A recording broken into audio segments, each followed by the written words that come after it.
आज की वीडियो में आपके साथ में शेयर करने वाली हूँ मैं करवा चौथ व्रत की पूजन सामग्री। करवा चौथ का व्रत सुहागिन महिलाएं अपने पति की लंबी आयु की कामना करते हुए करती हैं। शाम के समय चंद्रमा को अर्घ देने के बाद अपने पति के हाथों से पानी पी करके व्रत का पारण किया जाता है। तो चलिए वीडियो स्टार्ट करते हैं। करवा चौथ व्रत से जुड़ी हुई कई वीडियोस मेरे चैनल पर ऑलरेडी पड़ी हुई हैं। सभी वीडियो के लिंक आपको डिस्क्रिप्शन बॉक्स में मिल जाएंगे, आप चेक कर सकते हैं। तो यहाँ पर हमने करवा चौथ की पूजा करने के लिए एक चौकी ली है। चौकी पर बिछाने के लिए लाल कपड़ा लिया है, आप पीला कपड़ा भी ले सकते हैं। इसके बाद करवा चौथ की पूजा करने के लिए हमें करवा चौथ माता की फोटो चाहिए होती है।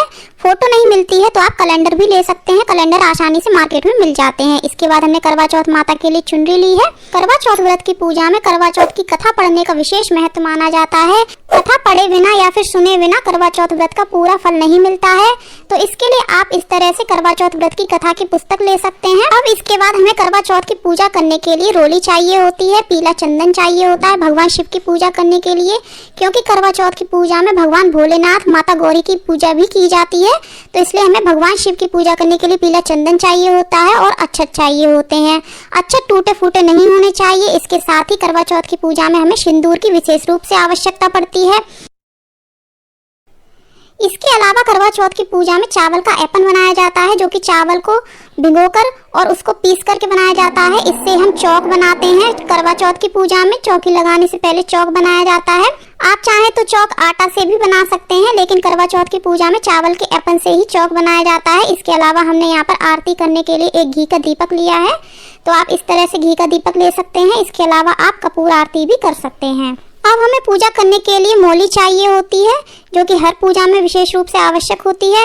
इसके अलावा हमने यहाँ पर जनेऊ लिए हैं भगवान शिव के लिए और भगवान गणेश के लिए। किसी भी पूजा में हमें दक्षिणा अर्पित करनी होती है, तो हमने पूजा में अर्पित करने के लिए कुछ दक्षिणा ली है। आप अपनी सामर्थ्य के अनुसार दक्षिणा कम या ज्यादा कर सकते हैं। इसके बाद हमने यहाँ पर माचिस ली है, एक चांदी का सिक्का लिया है, जिसको हम चांद को अर्घ देते समय प्रयोग करते हैं। सिक्के की जगह आप अंगूठी या फिर पायल का भी प्रयोग कर सकते हैं। इसके अलावा यदि आपके यहाँ चांदी का सिक्का प्रयोग नहीं किया जाता है, आपके यहाँ ऐसी कोई रस्म नहीं है, तो आप स्किप कर सकते हैं। अब हमने यहाँ पर गंगा जल लिया है कलश की स्थापना करने के लिए, जो कि कलश स्थापना में प्रयोग होता है। आप अगर कलश स्थापना नहीं करते हैं तो आप गंगा जल स्किप कर सकते हैं। यहाँ हमने कलश स्थापना करने के लिए हल्दी की गांठ और सुपारी ली है। इसके अलावा एक सिक्का भी लिया है, जो कि कलश स्थापना के समय कलश में डाला जाता है। धूप बत्ती ली है।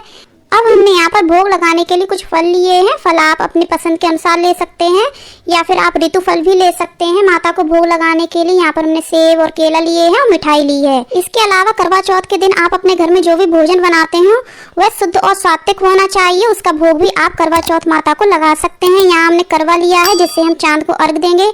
यह करवा मायके से आता है, तो आप उसी करवे का प्रयोग चांद को अर्घ देने के लिए करें। यहाँ पर हमने एक कलश लिया है, जिसका प्रयोग हम सास के लिए जो भी बायना निकालेंगे, जो भी खाद्य सामग्री निकालेंगे, उसको हम इस कलश में भरेंगे। उसके बाद हम सास को देंगे। यह कलश आप मिट्टी का भी ले सकते हैं। इसके अलावा आपके यहाँ कलश प्रयोग नहीं किया जाता है, तो आप मिट्टी का करवा भी प्रयोग कर सकते हैं। यहाँ हमने कलश स्थापना करने के लिए एक और कलश लिया है। कलश स्थापना करने के लिए आप मिट्टी के कलश का भी प्रयोग कर सकते हैं। जैसा आपके पास सामग्री उपलब्ध हो, आप उसी तरह से यूज कर सकते हैं। इसके बाद में हमने यहाँ पर कुछ दीपक लिए हैं, जिनका प्रयोग हम पूजा में करेंगे। कुछ दीपक इसमें कलश पर रखे जाएंगे और कुछ का प्रयोग हम पूजा करने के लिए करेंगे। तो आप इस तरह से दीपक तैयार कर लें। अब जिस कलश में या फिर करवा में सास को बायना दिया जाता है, उसमें कुछ खाद्य सामग्री भरी जाती है, जो कि अपने परिवार की परंपरा के अनुसार ही भरी जाती है। तो यहाँ पर मैंने मिठाई ली है करवा में भरने के लिए, और पोहा लिया है। किसी किसी के यहाँ गुलगुले भरे जाते हैं, किसी किसी के यहाँ केवल बतासे भरे जाते हैं, खीलें भरी जाती हैं। तो उस तरह से आप अपने परिवार की परंपरा के अनुसार करें। और कुछ दक्षिणा भी रखी जाती है। मैंने यहाँ पर करवा में रखने के लिए कुछ दक्षिणा ली है और साथ में मैंने बतासे लिए हैं। तो यह सामग्री मैं करवा में भरूंगी। फ्रेंड्स, कुछ लोग बोलते हैं कि उनके यहाँ मिट्टी के करवा नहीं मिलते हैं, तो आप उसकी जगह कलश का प्रयोग कर सकते हैं। जैसा कि मैंने आपको बताया, मैं भी बायने के लिए यहाँ पर कलश का प्रयोग करूंगी। इसके बाद सासू माँ को करवा चौथ के दिन कुछ उपहार भी दिया जाता है, जिसे बायना बोला जाता है, जो कि मैंने आपको बताया है।